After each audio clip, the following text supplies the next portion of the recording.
Real. Yo, what's up, fam? I want to touch on a couple subjects today. Well, really one subject in particular. Why I feel that white America is threatened by educated black men. What I've seen throughout the years is that we live in an extremely hypocritical society. Uh, what I've noticed throughout my life and throughout the life of other people I know, family members, friends, is there's this whole narrative about black men being you know uh, lazy or not willing to work and that type of thing.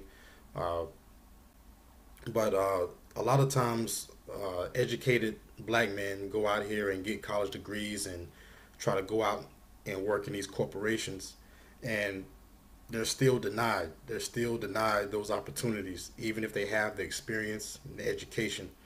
And I think it's because white America feels threatened by an educated black man. So it's kind of damn if you do, damn if you don't.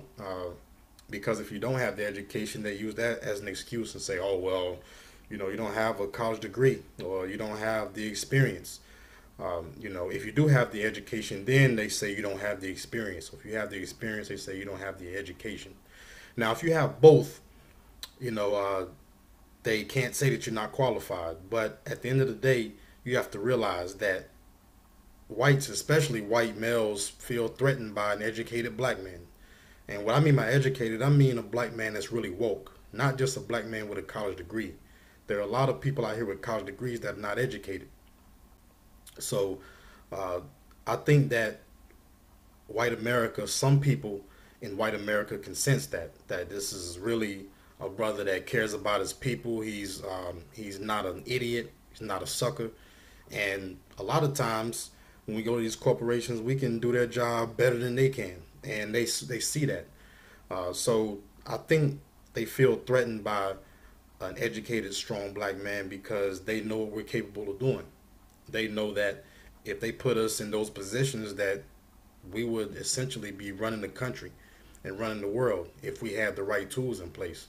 Uh, I believe that uh, whites are afraid of something. I have no idea what they're afraid of because they you have a 400-year head start.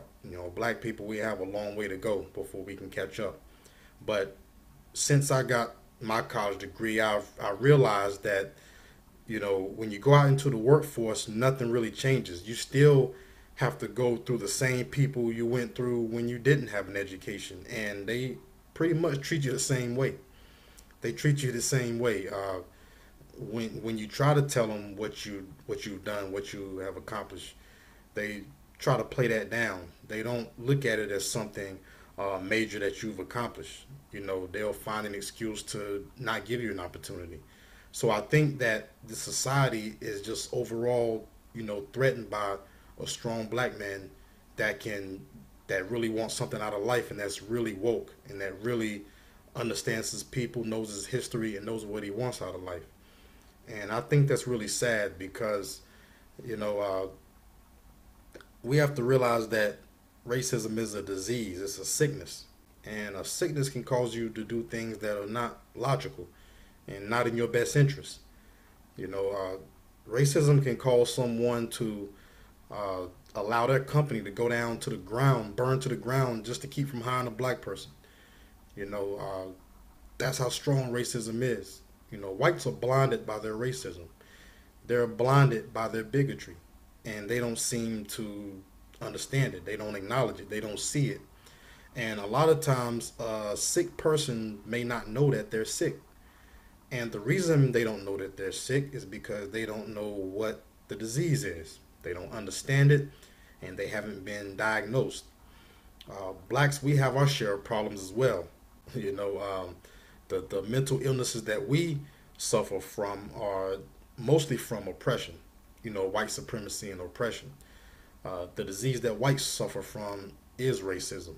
It's a disease that causes them to do things that are, of not human nature. To act like savages, and that's the kind of world we live in now. We live in a world now where people put uh, their own beliefs above what's best for the greater good. Now, in my view, to combat this is we have to focus on building our own communities, because at the end of the day, I've seen that whites are not going to give us the opportunities that we've earned, that we've deserved, and that we work for.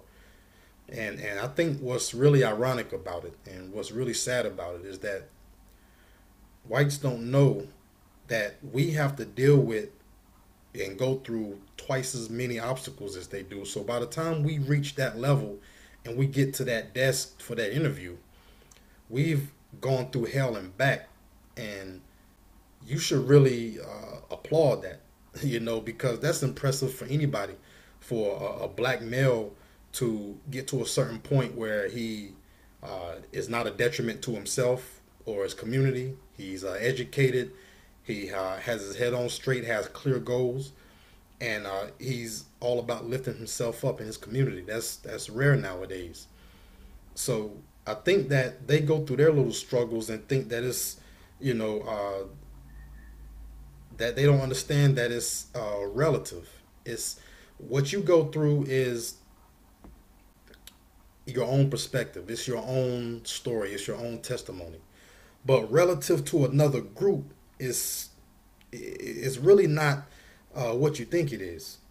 Uh, you can't look at what you're doing and say, and really call it a struggle unless you can put it in its proper perspective.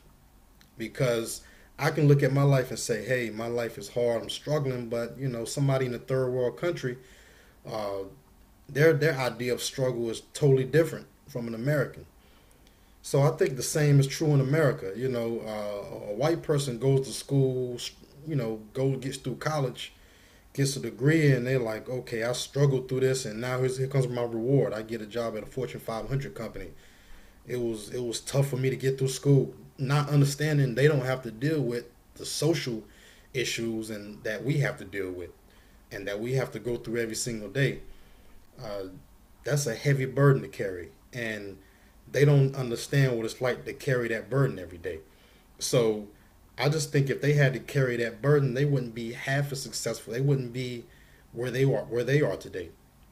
So what's detrimental, I think, is the hypocrisy that we see.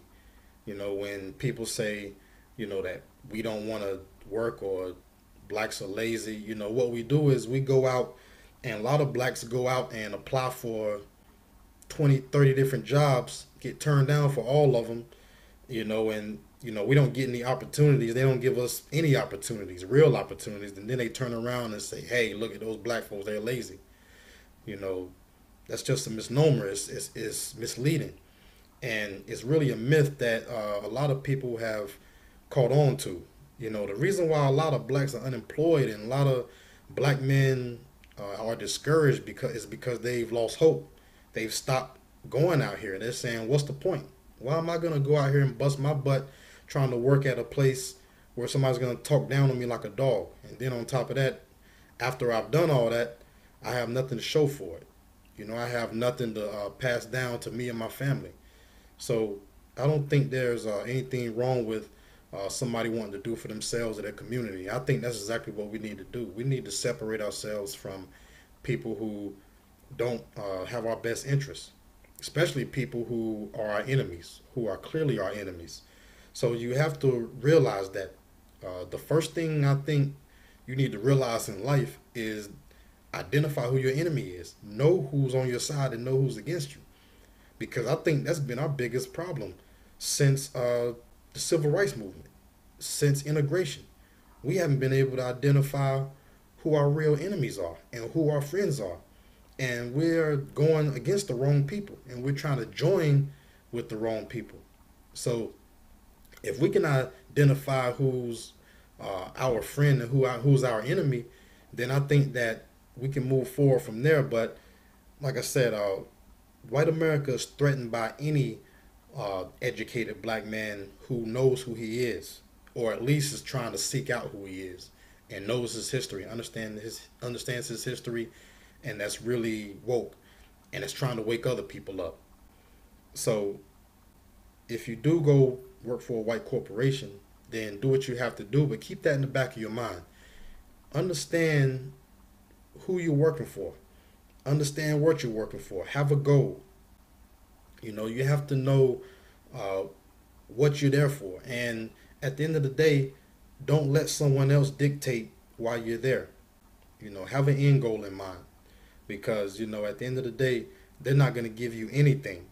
They're not going to give us anything. So I want us to realize that when we go to these corporations and we go there and we want to be accepted, you know, uh, don't just ask for acceptance.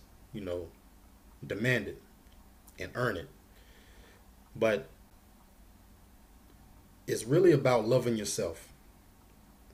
It's not about hating anybody else. It's about loving your own people and loving yourself. Every other group does it. They love each other. We can do the same thing. There's nothing any other group can do that we either haven't done or that we can't do. And the minute we start thinking like that, we've already been defeated. So never put another group above yourself. Don't put another person above yourself. Because if you look at what they accomplish and then think that you can't accomplish it, then that's showing sort of an inferiority complex. That you're thinking that you're inferior to someone else. And that's never healthy. So just a quick gem. Until next time, peace.